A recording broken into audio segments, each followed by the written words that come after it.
వి news Telangana news కి స్వాగతం. బులెటిన్లో ముందుగా హెడ్లైన్స్ చూద్దాం. Venkatagiri in charge Nedurumalli Ramkumar Reddy press meet. అమరావతిలో క్వాంటమ్ వ్యాలీ దేశానికి గర్వకారణం. నీలాయపాలెం విజయ్ కుమార్ మీడియా సమావేశం. పిఠాపురంలో శ్రీ కె నాగబాబు చేతుల మీదుగా 16.38 లక్షలు సీఎంఆర్ఎఫ్ చెక్కులు పంపిణీ. అంబర్పేట్ ఫ్లైఓవర్ను పరిశీలించిన కేంద్ర మంత్రి కిషన్ రెడ్డి.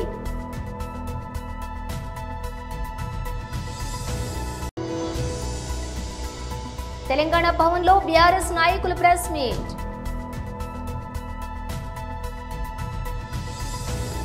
ఇక డీటెయిల్స్ చూస్తే Venkatagiri in charge Nedurumalli Ramkumar Reddy press meet నిర్వహించారు.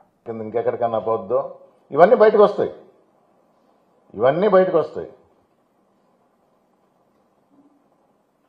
ఈరోజు చాలా తెలివైన వాళ్ళం, మమ్మల్ని ఎవరు పట్టుకోలేరు.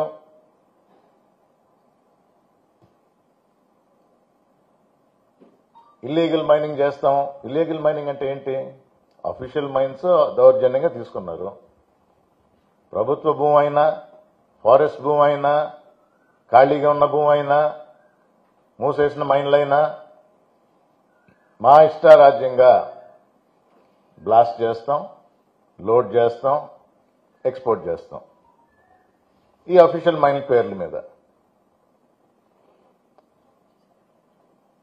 నేను ఇప్పుడే చెప్తున్నాను, నేను ముందరే చెప్తా, జరిగేది చెప్తాను, జరగబోయేది చెప్తా. మీరు వినుంటారు, ఫినిక్వాడ్స్ ప్రైవేట్ లిమిటెడ్. ఎక్కడదయ్యా ఈ కంపెనీ? తెలుసా? ఫినిక్వాడ్స్ ప్రైవేట్ లిమిటెడ్.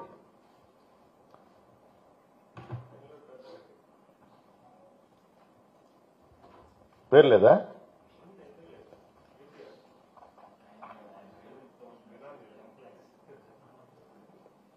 ఎక్కడ ఎవరు భయపడటంలా? దోచుకోవడంలో మేము ముందుంటాము. మాకు తెలిసిన పద్ధతి. మమ్మల్ని ఎవరు ఏం చేయలేరు, పట్టుకోలేరు. ఫినిక్వాడ్స్ ప్రైవేట్ లిమిటెడ్ పాత రోజులలా కాదు, బటన్ నొక్కితే అంతా వచ్చేస్తుంది ఇన్ఫర్మేషన్.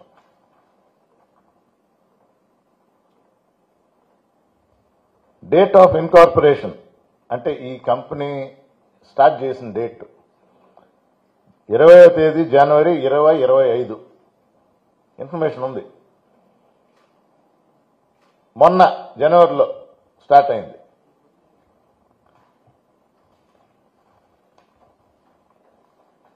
డైరెక్టర్లు 4. ముళ్లపూడి ప్రభాకర్ రావు,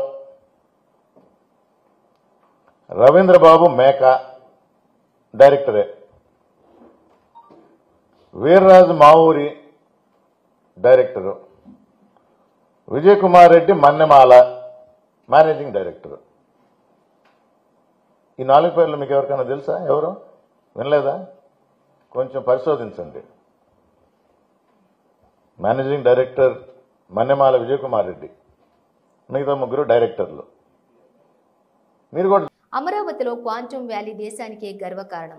నీలాయపాలెం విజయ్ కుమార్ మీడియా సమావేశం. అందరికీ నమస్కారం అండి. అమరావతి సంరంభం నుంచి మనం కొద్దిగా బయటకు వస్తున్నాం. నిన్నటి బ్రహ్మాండంగా జరిగిన సభ దగ్గర నుంచి.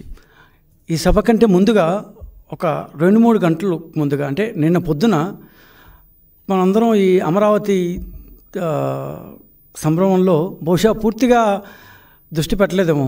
ఒక ఆంధ్రప్రదేశ్కి అత్యంత ప్రతిష్టాత్మకమైన సంస్థను అందించే ఒక బ్రహ్మాండమైన ఎంఓయు అనేది జరిగింది నిన్న పొద్దున్నే. ఏంటంటే హైటెక్ సిటీ మనందరికీ తెలుసు. హైదరాబాద్లో చాలా ప్రతిష్టాత్మకంగా చంద్రబాబు నాయుడు గారి ఆధ్వర్యంలో జరిగిన హైటెక్ సిటీ అమరావతికి రాబోతుంది. హైటెక్ సిటీ అమరావతికి రాబోతుంది. హైటెక్ సిటీ ఎంత ఇదిగా హైదరాబాద్ మొత్తాన్ని ఐటీగా మార్చివేసిందో అలాంటి హైటెక్ సిటీ అమరావతికి రాబోతుంది. కేవలం 7 నెలల్లో మాత్రమే. ఏంటి ఆశ్చర్యం అనుకుంటున్నారా? హైటెక్ సిటీ పేరు మారుతోంది. పేరు క్వాంటమ్ కంప్యూటింగ్, క్వాంటమ్ వ్యాలీ అనే పేరుతో అమరావతిలో జనవరి 1, 2026 అంటే ఈ వాళ్ళ నుంచి కరెక్ట్గా 7 నెలలు లెక్కేసి రాసి పెట్టుకుందాం అందరం. 7 నెలల్లో అమరావతిలో హైటెక్ సిటీ, అప్పట్లో కట్టిన హైటెక్ సిటీ కంటే గొప్పగా, చాలా అధునాతనంగా, చాలా ప్రతిష్టాత్మకంగా క్వాంటమ్ వ్యాలీ అనేది రాబోతుంది. క్వాంటమ్ కంప్యూటింగ్ కోసం సృష్టించబడుతున్న క్వాంటమ్ వ్యాలీ అనేది రాబోతుంది. బహుశా దీని టెక్నాలజీలో ఇది కొంత కొత్త టెక్నాలజీ కాబట్టి పూర్తిగా అందరికీ అవగతం కాలేదేమో. ఈ క్వాంటమ్ కంప్యూటింగ్ అనేది ప్రపంచంలో అత్యంత అధునాతనమైన టెక్నాలజీ. ఈరోజు మనం వాడే కంప్యూటర్ల కంటే, మనం వాడే సిస్టమ్స్ కంటే 100 రెట్లు ఫాస్ట్గా పనిచేసేదే క్వాంటమ్ కంప్యూటింగ్ అనేది. సో ఈ క్వాంటమ్ కంప్యూటింగ్ ద్వారా మనం ఎంతంత పెద్ద డేటానైనా అత్యంత ఈజీగా సునాయాసంగా చేసేయచ్చు. ఇట్లాంటివి ఇప్పటిదాకా భారతదేశంలో లేనే లేదు. భారతదేశం ఏంటి, ఆసియా ఖండంలోనే లేనే లేదు. కేవలం యుఎస్, యూరోప్లో ఒక 5-6 ప్రదేశాల్లో మాత్రమే ఈ క్వాంటమ్ కంప్యూటింగ్ ఉంది. ఒక రకంగా కేవలం నాసా, గూగుల్ లాంటి వాటికే పరిమితమైన ఈ క్వాంటమ్ కంప్యూటింగ్ వితిన్ 7 months 7 నెలల్లోనే ఆంధ్రప్రదేశ్ అమరావతిలో జనవరి 1, చంద్రబాబు నాయుడు ఎంత ధైర్యంతో తేదీ కూడా చెప్పేశాడు. జనవరి 1, 2026 అంటే జనవరి 1 అందరం కొత్త సంవత్సరం జరుపుకోబోతున్న శుభ సమయాన రాబోయే జనవరి 1 క్వాంటమ్ వ్యాలీ అనేది ఓపెన్ అవుతుంది. దీనికోసం చంద్రబాబు నాయుడు గారు ఆంధ్రప్రదేశ్ గవర్నమెంట్ తరఫున నిన్న పొద్దున IBM ఇంటర్నేషనల్ బిజినెస్ మిషన్స్ అనే IBM అనే ప్రఖ్యాతమైన అమెరికన్ IT కంపెనీతో, అదేవిధంగా TCS టాటా కన్సల్టెన్సీ సర్వీసెస్, పిఠాపురంలో శ్రీ కె నాగబాబు చేతుల మీదుగా 16.38 లక్షలు CMRF చెక్కులు పంపిణీ. Chief minister medical relief fund నుంచి పవన్ కళ్యాణ్ గారి సిఫారసు తోటి 24 లక్షలు 23 మంది బెనిఫిషియర్స్కి ఇవ్వటం జరిగింది.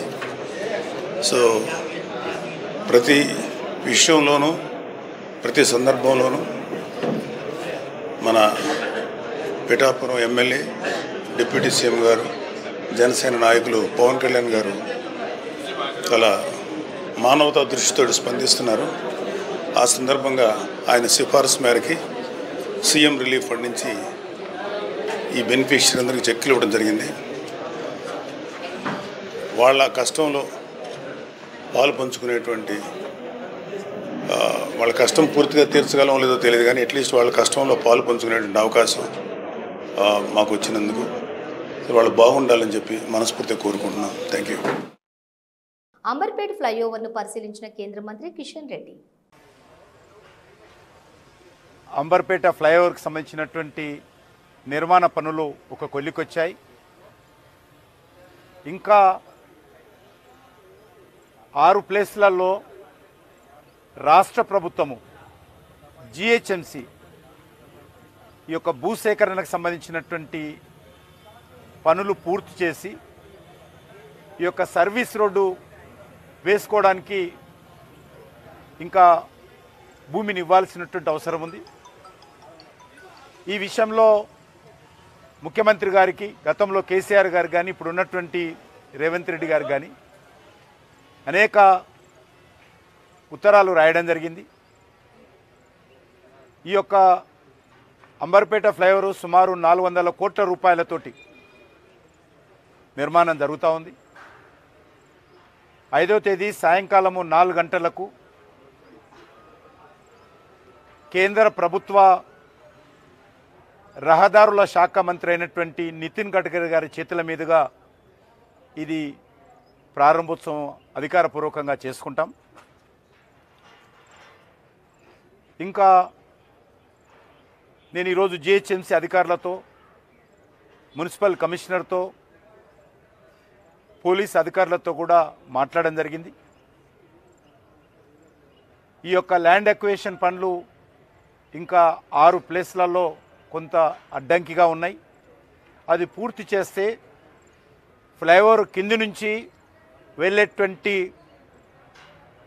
ప్రయాణికుల రాకపోకలు సాఫీగా జరుగుతాయి.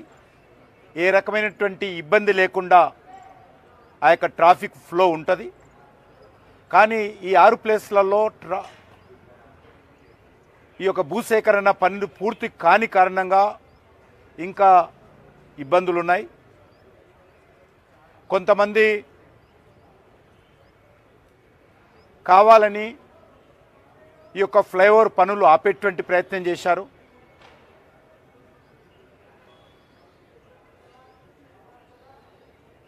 జిహెచ్ఎంసీ భూసేకరణ చేస్తున్నప్పుడు ఒక ఇంట్లో 2,53,00,000 రూపాయలు తీసుకొని ఆ స్థలాన్ని ఆ ఇంటి యజమాని జిహెచ్ఎంసీకి హ్యాండ్ ఓవర్ చేసిన తర్వాత అది జిహెచ్ఎంసీ అధికారులు డిస్మెంటల్ కూడా చేశారు. చేసిన తర్వాత మరి కొన్ని రాజకీయ పార్టీలు ఆ స్థలంలో మరేదో కట్టడం ఉందనేటువంటి సాకుగా బూచిగా చూపించి భయపెట్టించి ఈ యొక్క ఫ్లైఓవర్ పనులు ఆపేటువంటి ప్రయత్నం చేశారు, ఇంకా చేస్తున్నారు. దీన్ని వెంటనే ప్రభుత్వము, రాష్ట్ర ప్రభుత్వము దీనిపైన కఠిన చర్యలు తీసుకోవాల్సినటువంటి అవసరం ఉంది. సమస్య సామరస్యకంగా పరిష్కారం చేసుకోవాలి. ఈ యొక్క రోడ్డుకు తెలంగాణ భవన్లో బీఆర్ఎస్ నాయకులు ప్రెస్ మీట్ నిర్వహించారు. 49 లక్షల బేల్స్ పత్తి పంట ఉత్పత్తి అయినట్టు వ్యవసాయ శాఖ ప్రకటించింది. అందులో 41 లక్షల బేల్స్ పత్తిని కాటన్ కార్పొరేషన్ ఆఫ్ ఇండియా మద్దతు ధరకు క్వింటాలకు 7,521 రూపాయలు చెల్లిస్తున్నామని చెప్పి బ్యానర్లు పెట్టి కొనుగోలు చేసింది. 25 లక్షల మంది రైతులు పత్తి పంట వేస్తే 49 లక్షల బేల్స్ ఉత్పత్తి జరిగితే 41 లక్షలు సీసీఐ కొనుగోలు చేసినట్టు సీసీఐ ప్రకటిస్తే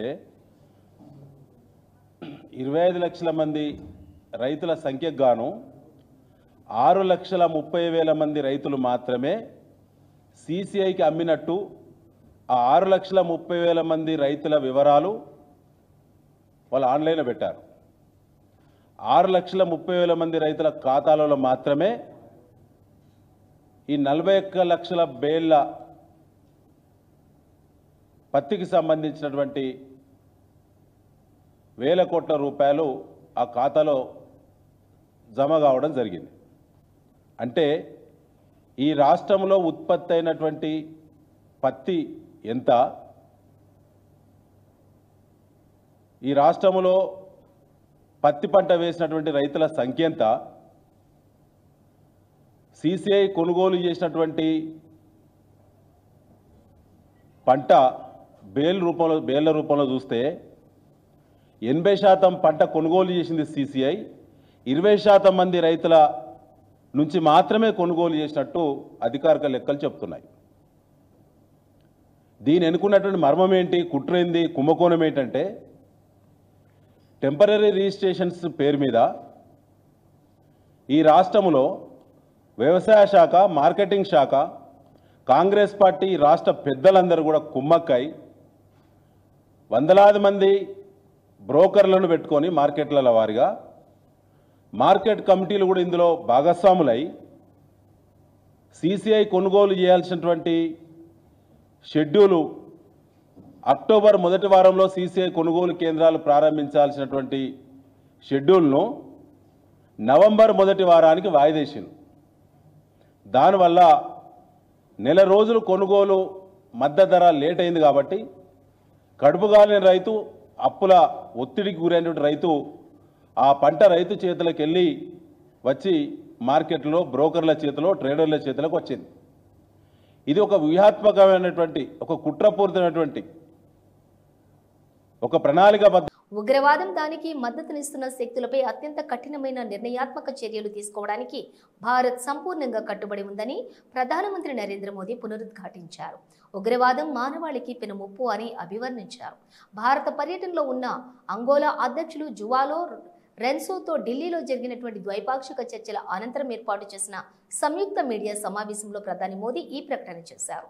ఇటీవల జమ్మూ కాశ్మీర్లోని పహల్గాంలో జరిగిన ఉగ్రదాడి ఘటనను ప్రధాని ఈ సందర్భంగా ప్రస్తావించారు. సరిహద్దు ఉగ్రవాదంపై భారత్ చేస్తున్న పోరాటానికి అంగోలా ప్రభుత్వం మద్దతు ఇవ్వటం పట్ల మోదీ కృతజ్ఞతలు తెలిపారు. ఉగ్రవాదం మానవాళికి అతిపెద్ద శత్రువు. దీనిని ఎదుర్కోవడానికి మేము సిద్ధంగా ఉన్నాం. ఉగ్రవాదులు వారికి అండగా నిలిచే వారిపై కఠినమైన నిర్ణయాత్మక చర్యలు తీసుకునేందుకు మేము పూర్తిగా కట్టుబడి ఉన్నాం అని ప్రధాని మోదీ స్పష్టం చేశారు. భారత్ అంగోలా మధ్య ద్వైపాక్షిక సంబంధాలు, అంతర్జాతీయ అంశాలపై ఇరువురు నేతలు చర్చలు జరిపారు. అనంతరం జరిగిన మీడియా సమావేశంలో ఇరు దేశాల మధ్య సహకారాన్ని మరింత బలోపేతం చేసుకోవాలని నిర్ణయించినట్లు వెల్లడించారు. 10వ తరగతి ఇంటర్మీడియట్ ఉత్తీర్ణత సాధించిన విద్యార్థులను పై తరగతులకు జాయిన్ అయ్యే విధంగా పటిష్ట చర్యలు తీసుకోవాలని జిల్లా కలెక్టర్ రాహుల్ రాజ్ అధికారులకు ఆదేశించారు. శుక్రవారం కలెక్టరేట్ కార్యాలయం వీడియో కాన్ఫరెన్స్ హాల్ నందు మండల విద్యాశాఖ అధికారులు, జూనియర్ కళాశాల ప్రిన్సిపల్స్తో కలెక్టర్ సమీక్షించారు. ఈ సందర్భంగా కలెక్టర్ మాట్లాడుతూ, ముందుగా కార్పొరేట్ పాఠశాలలు, కళాశాలలకు ధీటుగా ప్రభుత్వ విద్యా ప్రమాణాలు మెరుగుపడుతున్నాయన్నారు. 10వ తరగతి ఉత్తమ ఫలితాలు సాధించిన సందర్భంగా ఎంఈఓలకు శుభాకాంక్షలు తెలిపారు. ఇంటర్మీడియట్ ఫలితాలు ఈ విద్యా సంవత్సరం మెరుగుకు సలహాలు, సూచనలు అందించారు. 10 పాస్ అయినటువంటి విద్యార్థులను కూడా తప్పనిసరిగా ఇంటర్మీడియట్లో జాయిన్ చేయాలని, అదేవిధంగా ఇంటర్మీడియట్ పాస్ అయిన విద్యార్థులను డిగ్రీ చదివే ప్రిన్సిపల్స్, ప్రధానోపాధ్యాయులు విద్యార్థుల తల్లిదండ్రుల సమన్వయంతో పనిచేయాలని సూచించారు. ఏ కాలేజ్కి జాయిన్ కావాలని.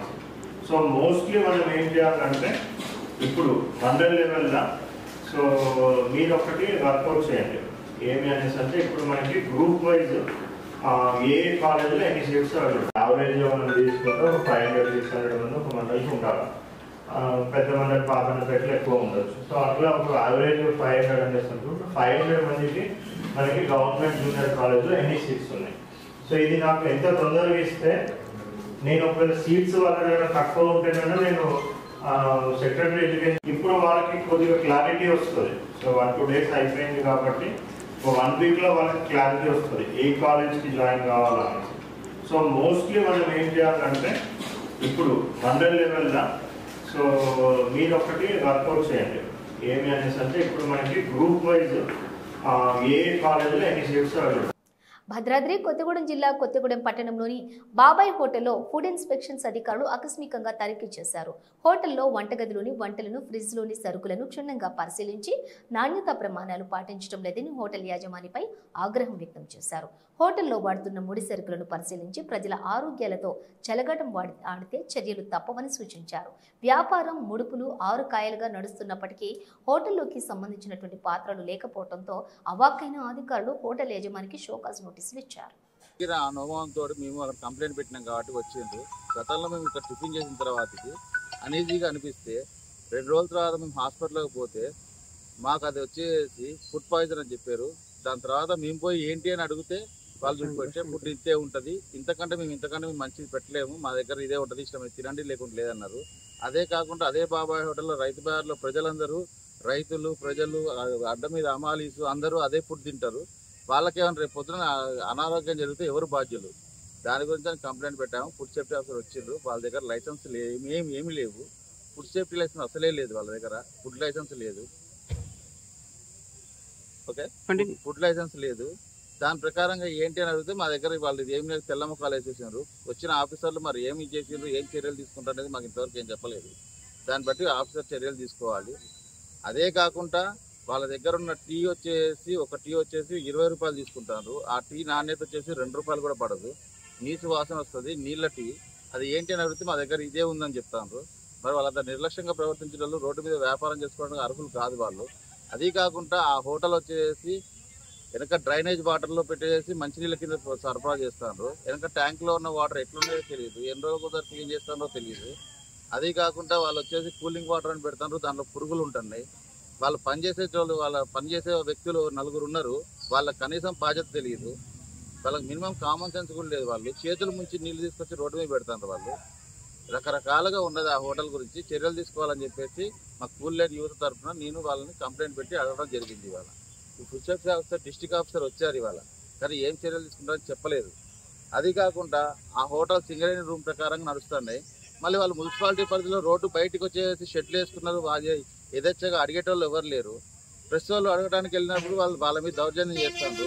మీకెందుకు, మా ఇష్టం మేము వేసుకుంటామని చెప్తారు. మరి ప్రెస్కి సమాధానం చెప్పక, ప్రజలకు సమాధానం చెప్పక వాళ్ళు ఏ రకంగా విచ్చలవిడి వ్యాపారం చేస్తారు వాళ్ళు? ఇది అడిగేటోళ్ళు ఎవరు అసలుకి? సో దాని ప్రకారంగానే ఇవాళ అడగడం జరిగింది. ఏం జరుగుతుంది, తరపున న్యాయం మీరే చేయాలని మేము కోరుకుంటున్నాం. బులెటిన్ ముగించే ముందు హెడ్లైన్స్ మరోసారి. Venkatagiri incharge నేత్రమల్లి Ram Kumar Reddy press meet. అమరావతిలో క్వాంటమ్ వ్యాలీ దేశానికి గర్వకారణం. నీలాయపాలెం విజయ్ కుమార్ మీడియా సమావేశం. పిఠాపురంలో శ్రీ కె నాగబాబు చేతుల మీదుగా 16.38 లక్షలు సీఎంఆర్ఎఫ్ చెక్కులు పంపిణీ.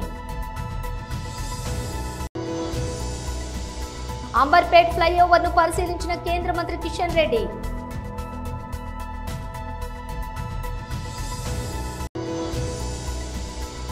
తెలంగాణ భవన్లో బీఆర్ఎస్ నాయకుల ప్రెస్ మీట్. ఇవి బులెటిన్ విశేషాలు. మరో బులెటిన్తో మళ్ళీ కలుద్దాం.